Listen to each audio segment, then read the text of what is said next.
চায়নাতে একটা গ্রাম ছিল। সেই গ্রামের কাছেই একটা বড় মাউন্টেন ছিল, পর্বত। সেই পর্বতের চূড়ায় উঠলে তারা মনে করত যে আকাশের কাছাকাছি যত পৌঁছানো যাবে তাদের প্রেয়ার বা প্রার্থনা তত দ্রুত তাদের ঈশ্বরের নিকট পৌঁছাবে। এটা কিভাবে করা যায়? তার জন্য সেই মাউন্টেনের উপরে স্টেয়ার কেস বিল্ড আপ করতে হবে, সিঁড়ি বানাইতে হবে। তো কেউই এগিয়ে আসতে চায় নাই। তো তখন গ্রামে ঘোষণা করা হলো যে যে এই মাউন্টেনের উপরে একটা স্টেয়ার কেস বানাতে পারবে তাকে পুরস্কৃত করা হবে। দুইজন সামনে আসলো। একজনের নাম ছিল লিও, আর একজনের নাম ছিল ড্যান। লিও মাস্কুলার বডি, ফিটনেস বডি, সে পাথর বহন করে উপরে নিয়ে যাইতে পারবে, সে সিঁড়ি বানাইতে পারবে খুব দ্রুত। ড্যান, তার বয়স হয়ে গিয়েছিল এবং তার মাসেল অতটা ছিল না, এবং সে বলছিল যে আমি কাজ করতে পারবো কিন্তু খুব দ্রুত নয়। গ্রামের সবাই তার উপর হাসাহাসি করলো, বলছিল সে পারবে না। পারবে কে? লিও পারবে। তখন কি হলো, আস্তে আস্তে এক একজন পাথর নিয়ে যাচ্ছে। লিও একদিনে 10টা করে 20টা করে পাথর পর্বতের চূড়ায় নিয়ে চলে যাচ্ছে। ড্যান কি করলো, একদিনে একটা করে পাথর নিয়ে যাচ্ছে। একদিনে একটা করে পাথর নিয়ে যাচ্ছে। খুব কষ্ট করে সে নিয়ে যাচ্ছে। তত কষ্ট হচ্ছে স্বাভাবিকভাবে, যেহেতু তার বয়স হয়েছে। কিন্তু লিও এক একদিনে 10টা করে পাথর নিয়েছে, মোটামুটি অর্ধেক সিঁড়ি বিল্ড আপ করে ফেলছিল। পরের দিন সে ভাবছিল অর্ধেক সিঁড়ি তো বিল্ড আপ করেই ফেলছি, আমি একটু রেস্ট নিই বা আমি পরে দেখব। ঠিক আছে, যেমন কথা তেমন কাজ। গ্রামের মানুষজন তাকে প্রচুর অ্যাডমায়ার করতেছে যে না, লিও পারবে, লিওর দ্বারাই সম্ভব, তাই না? কিন্তু কেউ কিন্তু ড্যানকে নিয়ে এখনো কোনো কল্পনাই করে নাই। ড্যান কি করতেছে, এক একদিন একটা করে পাথর নিয়ে যাচ্ছে। লিও খাইতেছে, ঘুমাচ্ছে, তার কষ্ট হয়েছে, একটু রেস্ট নিই, থাক, পরের দিন পাথর নিয়ে কাজ করলাম। এবং সে চিন্তা করছে যে আজকে থাক, কালকে আমি আগের দিন যেভাবে করছি তার চাইতে স্ট্রঙ্গার ওয়েতে ফিরে আসবো। আমি তার চাইতে, কালকে যদি 10টা পাথর নেওয়ার কথা ছিল, আজকে আমি 20টা পাথর নিয়ে যাব। এটা লিওর মাথায় টার্গেট ছিল। বাট সে ছিল অলস, সে কাজ করতেছিল না।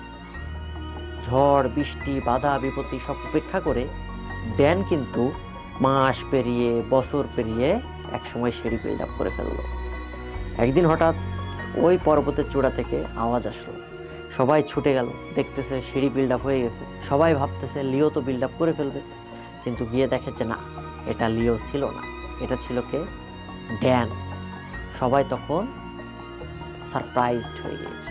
কেন? কারণ কেউ কিন্তু ড্যানকে নিয়ে কোনো কল্পনাও করে নাই। তারা ভাবছে ড্যান পারবে না, ড্যানকে দিয়ে হবে না। বাট এখানে কনসিস্টেন্সি ম্যাটার্স। এই গল্পটা একটা চাইনিজ গল্প ছিল, লিও এবং ড্যানের, যেখানে কনসিস্টেন্সি তোমার জীবনকে সহজ করতে পারতো। তো এই গল্পটা বলার কারণ হচ্ছে, আমি মাঝে সেকেন্ড টাইমার দিন একটা পোস্ট দিয়েছিলাম যে তোমাদের কোথায় কি সমস্যা বা কি সমস্যা আছে একটু কমেন্ট করো, আমরা সেটা সমাধান করার চেষ্টা করব।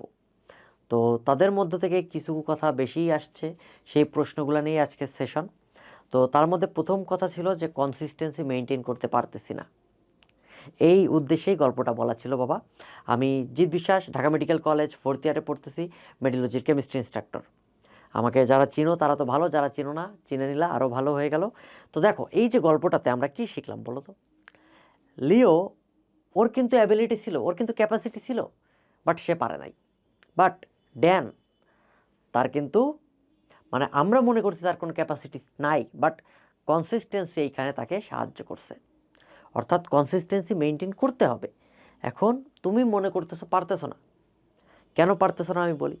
এটার মেন রিজন হচ্ছে, আমাদের একটা স্বভাব আছে যে সবসময় আমরা অলস অবস্থায় কাটাইতে চাই এবং সবসময় চিন্তা করি যে অল্প পড়ে বা কম সময়ে কিভাবে আমি বেশি জিনিস কাভার করব।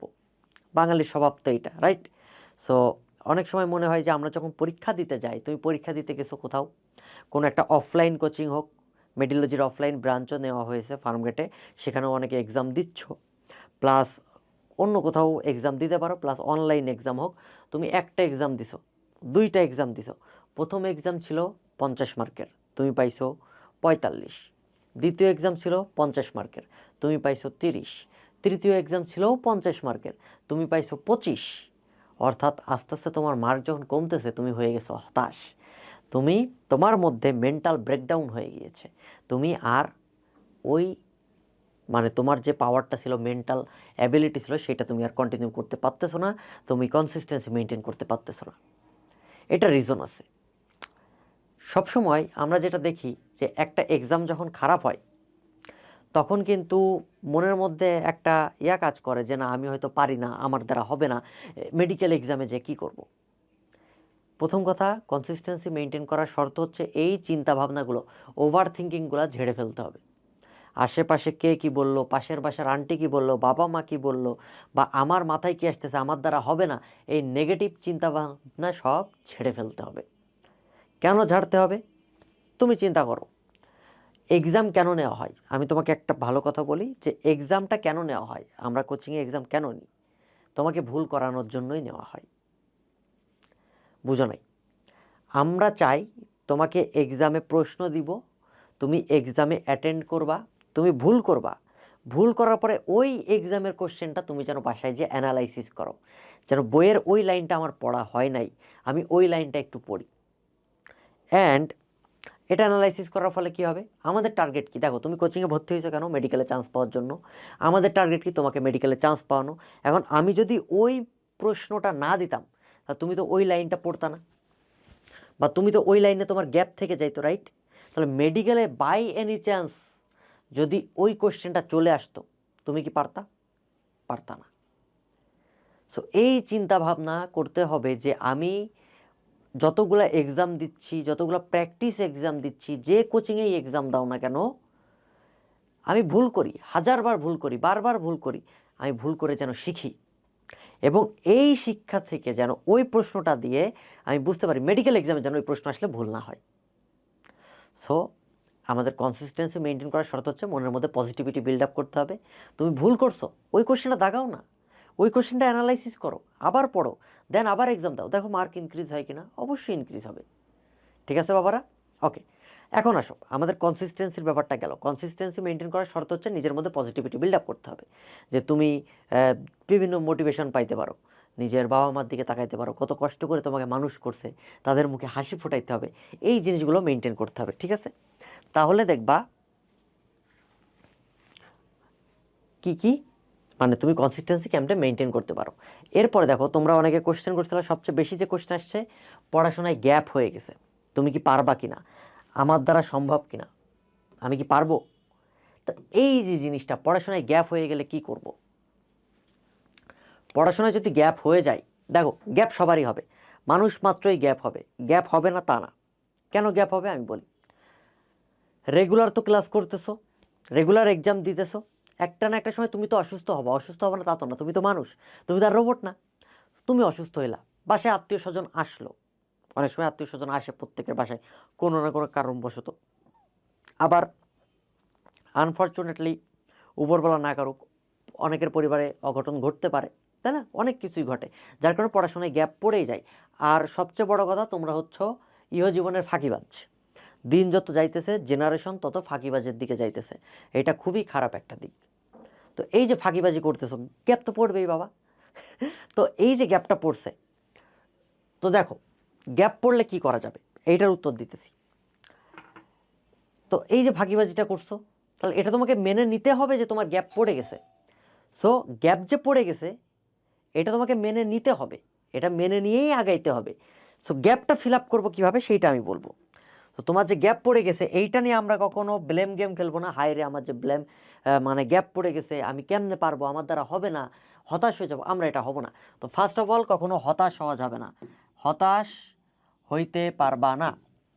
সেকেন্ড কথা, গ্যাপ যে পড়ে গেছে যাক, তোমার কি কাজ এখন থেকে, এই মুহূর্ত থেকে, তুমি যেই কোচিংয়েই থাকুক না কেন, আমাদের মেডিওলজিতে যারা ভর্তি আছো, মেডিওলজি পেইড ব্যাচের স্টুডেন্ট, অফলাইনেও যারা ভর্তি আছো, রুটিন তোমরা দেখছো, আজকে যে ক্লাসটা হবে তুমি সেই ক্লাসের পড়া করো।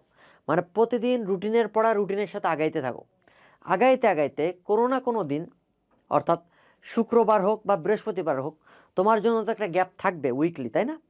একটা উইকলি এক্সাম থাকে, তার জন্য, বা মান্থলি এক্সাম থাকে, প্রত্যেক মাসে একটা দিন বা সপ্তাহে একটা দিন কিন্তু গ্যাপ পাও তোমরা, প্রত্যেক সপ্তাহে একটা দিন গ্যাপ পাও। ওই যে একটা দিন, একটি দিন গ্যাপ পড়ছে, একটি দিন গ্যাপ, এই গ্যাপটা হবে আমার টার্গেট, এই গ্যাপটা হবে আমার টার্গেট। ওই দিনটাতে আমি ফিক্সড করব, এটা আমার জন্য ফিক্সড। এই দিনে আমি এই আমার যে পড়াশোনার গ্যাপটা সেটা ফিল আপ করবো। ঠিক আছে, আমাদের পড়াশোনার গ্যাপটা কোথায় ফিল আপ করবো? এই একটা দিন। সাপোজ যে আমি যেটা করতাম, আমার যখন পরীক্ষা থাকতো, তোমাদের টাইমে যখন অ্যাডমিশন ক্যান্ডিডেট ছিলাম আমি, প্রত্যেক শুক্রবার আমার জন্য ফিক্স থাকতো। প্রত্যেক শুক্রবারে আমি সকালে উঠতাম, ওঠার পরে আমি খাতা খুলে বসতাম যে আমার এই সপ্তাহে কোনগুলো পড়া হয় নাই বা কোনগুলো বাকি আছে, ওই গ্যাপগুলো আমরা ফিল আপ করার চেষ্টা করতাম। তাহলে রেগুলার পড়া কিন্তু রেগুলার সাথে আগাচ্ছে। তুমি যখন আজকের ক্লাসের পড়া করতে তোমার মাথায় এই চিন্তা আনা যাবে না আমার তো 2 দিন পড়া গ্যাপ হয়ে গেছে, কি করব। ওই 2 দিনের পড়া তো আমি শুক্রবারের যে কাভার করতেছি। শুক্রবার সারা দিন বা বৃহস্পতিবার, যে কোনো দিন তোমার জন্য যে দিনটা পারফেক্ট বলে মনে হয় তুমি সেই দিনটা ফিক্সড করো। তোমার জন্য ওই দিনটাতে তুমি গ্যাপ ফিল আপ করবা। ডান? তাহলে আমরা গ্যাপ ফিল আপের কথা গেলাম। সেকেন্ড কোশ্চেন, সবচেয়ে বেশি যেটা আসছে, আমি কি রাইট ট্র্যাকে আসি? রাইট ট্র্যাকে আসি কিনা এটা বুঝবো কিনা, আমার ট্র্যাকটা ঠিক না বেঠিক, বা আমার পড়াশোনার স্ট্র্যাটেজিটা কেমন হওয়া উচিত, ঠিক না? দেখো, তুমি রাইট ট্র্যাকে আসো কিনা সেটা দেখার জন্য তুমি একটা জিনিস কাজ করতে পারো, তোমার পড়াশোনাটা ইফেক্টিভ ওয়েতে আগাইতে হবে। ট্র্যাক, তুমি কেমনে পড়াশোনা করতেছো বা কি পড়তেছো, বা আজকের দিনের একটা রুটিন তুমি বানাবা। রুটিন কখনো এমন বানাবা না যে, এই ক্ষেত্রে আমি সবসময় মনে করি কখনো কাউকে আইডল মানা যাবে না। তোমার কোনো আইডল নাই, তোমার আইডল তুমি নিজেই। তোমার মনে হইতে পারে জিৎ বাবা যে দিনে 24 ঘন্টা পড়ছে, আমিও 24 ঘন্টা পড়বো, ব্যাপারটা এমন না। তোমার আইডল তুমি নিজেই। অনেকে হইতে পারে যে পুরো সপ্তাহের একটা রুটিন বানাই, যে শনিবারে ফিজিক্স পড়বো, রবিবারে কেমিস্ট্রি পড়বো, এমন রুটিন হবে না। তোমার রুটিন হবে দিনের রুটিন দিনে, day to day routine, day to day routine. কেমন ডে টু ডে রুটিন? রুটিনটা হচ্ছে তুমি আজকে কি পড়বা সেটা তুমি একটা লিস্ট করে ফেলবা, যে আজকে আমি ভোকাবুলারি এ দিয়ে শুরু যেই কয়টা, তার মধ্যে প্রথম 20টা ভোকাবুলারি আমি পড়বো, ওয়ার্ড মিনিং বলো বা স্পেলিং পড়বো। 2, আজকে আমি কেমিস্ট্রির অমুক চ্যাপ্টারটা শেষ করব। সাপোজ জৈব রসায়নের প্রথম অর্ধেক সমানুর আগ পর্যন্ত আমি পড়বো আজকে। এর সাথে বায়োলজি, কোষ রসায়নের শর্করা পাঠটা দেখব। এইভাবে প্রত্যেক দিনের রুটিন দিনে করতে হবে এবং ওইটা ফিল আপ করার চেষ্টা করতে হবে। ঠিক আছে, তোমরা দেখতে পারতেছো আমরা হচ্ছে মেডিলজি থেকে একটা মেডিট্র্যাক লঞ্চ করছি। এটা পেইড ব্যাচের স্টুডেন্ট এবং বাইরের স্টুডেন্ট যারা আমাদের পেইড ব্যাচের না তারাও কিনতে পারবা। ঠিক আছে, মেডিট্র্যাকটা যদি তোমরা একটু খুলে দেখো, মেডিট্র্যাকের পাশে ওইখানে কি লেখা আছে, দিনে কত ঘন্টা পড়ব, ওই টপিকে পরে আসতেছি। নিচের দিকে লেখা আছে যেগুলো গ্যাপ পড়ে গেছে, একটা লাইন আছে দেখো, ওই ক্ষেত্রে আমরা ওই জিনিসগুলো লিখব যেগুলো আজকের দিনে আমার পড়ার কথা ছিল কিন্তু আমি পড়তে পারি নাই, ওই লাইনগুলো লিখব। নিচেই লেখা আছে কি কি টপিক পড়বো বা আজকের পড়া কি কি পড়বো। তুমি ওইটা সকালবেলায় উঠেই ভোর 6টার দিকে উঠো বা 7টার দিকে উঠো, লিখে ফেলবা যে আজকে আমি এই চ্যাপ্টারটা পড়বো, অমুক ভাইয়ার ক্লাসটা করব। তোমরা আমার ক্লাসও করতে পারো, ইউটিউব চ্যানেলে ক্লাস দেওয়া আছে জিৎ ভাইয়া ডিএমসি, এটা ইউটিউব চ্যানেল, এখানেও দেখতে পারো। সো ক্লাসটা করব, কি কি টপিক পড়বো, কোন কোন চ্যাপ্টার পড়বো সেটা তোমরা এখানে লিখে ফেলবা। লিখে যেই চ্যাপ্টার তোমরা পড়বা সেইখানে তোমরা টিক দিবা। তার নিচে আছে ভোকাবুলারি পার্ট। ভোকাবুলারি পার্টে কী করবা, তোমার যতগুলো ওয়ার্ড মিনিং আছে, ভোকাবুলারি পার্টে যতগুলো ওয়ার্ড মিনিং আছে বা স্পেলিং আছে, তুমি যেটাই পড়ো না কেন, দেখো মেডিকেল অ্যাডমিশন টেস্টে বর্তমান টাইমে যেটা দেখা যাচ্ছে, গ্রামার পার্ট থেকে কিন্তু ভোকাবুলারি পার্ট বেশি আসতেছে এবং ভোকাবুলারি পার্ট আমরা অনেকেই পারতেছি না, রাইট? সো এর জন্যই মেডিট্র্যাকে এই লাইনটা দেওয়া আছে। এই সেগমেন্টে তুমি কি লিখবা, তুমি আজকে যেগুলো পড়ছো সেইগুলো এখানে লিখে ফেলবা। লিখলে কী হবে, তুমি তো প্রতিদিন ওই যে শুক্রবারে যে গ্যাপ ফিল আপের জন্য দিনটা আছে, ওই দিন তো তুমি প্রত্যেক দিনের পৃষ্ঠা উল্টাবা, দেখি আমার কোন কোন গ্যাপগুলো ফিল আপ হয়নি, ওইগুলো আমি গ্যাপটা ফিল আপ করবো এবং সাথে ভোকাবুলারিটা এক নজরে দেখে যাবা। এইভাবে কী হবে, ভোকাবুলারিটা তোমার মাথায় থাকবে। ওকে, তাহলে মেডি ট্র্যাকের ব্যাপারটা গেল। এইভাবে যদি তুমি মেনটেন করো তোমার ট্র্যাক অবশ্যই তুমি রাইটে আসো। ওকে, তোমরা মেডিলজি ওয়েবসাইট থেকেও পারচেস করতে পারো বা পেজেও নক দিলে কিনতে পারবা। স্ট্র্যাটেজি কেমন হওয়া উচিত এটা বলে দিলাম। ডে টু ডে রুটিন হইতে হবে। সবচেয়ে বেশি কোশ্চেন আসা, দিনে কত ঘন্টা পড়া উচিত, এই কোশ্চেনটা আমি যতবার জিজ্ঞেস করছি, ফার্স্ট টাইমার বলো সেকেন্ড টাইমার বলো, প্রত্যেকের একটাই কোশ্চেন যে বাবা দিনে কত ঘন্টা পড়া উচিত, আমার পড়া হচ্ছে না, দিনে 24 ঘন্টার মধ্যে কত ঘন্টা পড়বো। এই কথাটা শুনলে আমার মাথা টাস করে গরম হয়ে যায়, মনে হয় তোকে সামনে পাইলে আমি ধরে 2টা থাপ্পড় মারতাম, গাধার দল। এই ধরনের কোশ্চেন কখনো করা যাবে না। সবসময় মনে রাখবা কোয়ালিটি ওভার কোয়ান্টিটি। একটা জিনিস চিন্তা করো, তোমাকে গাজী আজমল স্যারের বই দেওয়া হলো, আবুল হাসান স্যারের বই দেওয়া হলো, মাজেদা ম্যামের বই দেওয়া হলো, আব্দুল আলিম স্যারের বই দেওয়া হলো, ঠিক আছে, আরও যেগুলো মেঘনাথ স্যারের বই দেওয়া হলো, জিতেন্দ্র স্যারের বই দেওয়া হলো, হ্যাঁ। তো এই যে এতগুলা বই, অনেক বই তুমি পেয়ে গিয়েছো জাস্ট একটা সাবজেক্ট বায়োলজির জন্য। এখন বলো তোকে এতগুলা জিনিস দেওয়া হয়েছে, তুই কি পড়ে পারবি? পারবি না। তোকে পড়তে হবে কি, যে কোনো একটা বইকে টার্গেট করতে হবে। গাজী আজমল স্যার যেহেতু আমরা মেন বই, সো আমরা এটাকে টার্গেট করে পুরা গাজী আজমল স্যারের বই একবার বা 2বার আমাকে শেষ করতে হবে। শেষ করে ফেললাম, শেষ করা শেষ, ওকে ডান। যদি গাজী আজমল স্যারের বই একবার বা 2বার আমি শেষ করি, এরপরে বাকি যে রাইটারের বই আছে সেখানে এক্সট্রা কি ইনফোগুলো আছে আমি এইগুলো মার্কিং করতে পারবো, এই জিনিসগুলো আমরা দেখতে পারবো, রাইট? ওকে, এইটা আমরা দেখলাম। তাহলে দেখো তুমি কিন্তু কোয়ালিটিতে ফোকাস দিয়েছো, তোমার পড়াটা কেমন হচ্ছে সেটা তুমি দেখতেছো। দেখো আমি কেন বলি কাউকে কখনো আইডল মানা যাবে না। চান্স পাওয়ার পরে অনেকে অনেক রকম কথা বলে, বা তুমিও বলতে পারো যে তুমি 24 ঘন্টার মধ্যে 28 ঘন্টা পড়াশোনা করছো, এটা তো সম্ভব না। অনেকে 7 ঘন্টা পড়ে, 7 আওয়ার পড়ে, সেটা তাদের জন্য ইফেক্টিভ। অনেকে দেখা যায় মাত্র 2 ঘন্টা পড়লেই তার পড়াটা অনেক ভালো হয়, সেটা তার জন্য ইফেক্টিভ। সো কত ঘন্টা পড়া উচিত এটা কখনো কোশ্চেন নয়, কোশ্চেন হইতে হবে তুমি কিভাবে পড়বা, ঠিক আছে? কিভাবে পড়বা, পড়তে হবে বেসিক সহকারে। তোমার দরকার একটা চ্যাপ্টারের বেসিক, তোমার দরকার একটা চ্যাপ্টারের কিছু নেমোনিক, তোমার দরকার একটা চ্যাপ্টারের কিছু শর্ট ট্রিক্স, তোমার দরকার একটা চ্যাপ্টারের জন্য প্র্যাকটিস, যেগুলো এমসিকিউ তুমি সলভ করবা, মেডিকেলে আসা কোশ্চেন বা এইচএসসিতে আসা কোশ্চেন, যে কোনো জায়গায় আসা কোশ্চেন। তোমার একটা চ্যাপ্টারের জন্য যদি ম্যাথমেটিক্যাল টার্ম থাকে, যেমন ফিজিক্স কেমিস্ট্রির জন্য তোমার দরকার হ্যান্ড ক্যালকুলেশন। তোমার যদি একটা চ্যাপ্টার পড়তে গেলে দরকার হয় এই জিনিসগুলা আমাদের টার্গেট, ঠিক আছে? সো এই টার্গেটগুলো তুমি ফিল আপ করবা, যে তুমি আউটপুটটা কেমন দিতে পারতেছো এটা তোমাকে জানতে হবে, ঠিক আছে? তুমি যদি আউটপুট দিতে না পারো, সো 24 ঘন্টার মধ্যে 22 ঘন্টা কেন, তুমি 25 ঘন্টা 29 ঘন্টা পড়েও কোনো লাভ হবে না। তোমাকে পড়তে হবে ইফেক্টিভলি, তোমার আউটপুটটা যেন বেস্ট হয়, যে তুমি কি পড়তেছো, কেন পড়তেছো, এইটা তুমি টার্গেট নাও। মনে করো তুমি আজকে গুণগত রসায়নটা শেষ করছো, বা শ্বসন শ্বাসক্রিয়া চ্যাপ্টারটা শেষ করছো, বা ভৌত আলোক বিজ্ঞান চ্যাপ্টারটা শেষ করছো। শেষ করার পরে তোমার টার্গেট হবে যে এই চ্যাপ্টার থেকে তুমি এমসিকিউ আসলে সলভ করতে পারবা কিনা। যদি তুমি পারো দেন ইটস ওকে, তোমার জন্য 1 ঘন্টাই এনাফ, তোমার জন্য 2 ঘন্টাই এনাফ। যদি না পারো তাহলে তোমাকে 7 ঘন্টা দিতে হবে, তোমাকে আরও 10 ঘন্টা এক্সট্রা দিতে হবে। সো দেখো, ওই যে লিও আর ড্যানের গল্প বলছিলাম না, কখনোই টাইমের দিকে ফোকাস করা যাবে না। এখনও হাতে হিউজ পরিমাণ টাইম আছে, তুমি তোমার গ্যাপ ফিল আপ করে একটা চ্যাপ্টার খুব ভালোভাবেই সলভ করতে পারবা, কমপ্লিট করতে পারবা। চিন্তার কোনো কারণ নাই বাবা, হতাশ হইস না, তুই জাস্ট কনসিস্টেন্সি মেনটেন কর।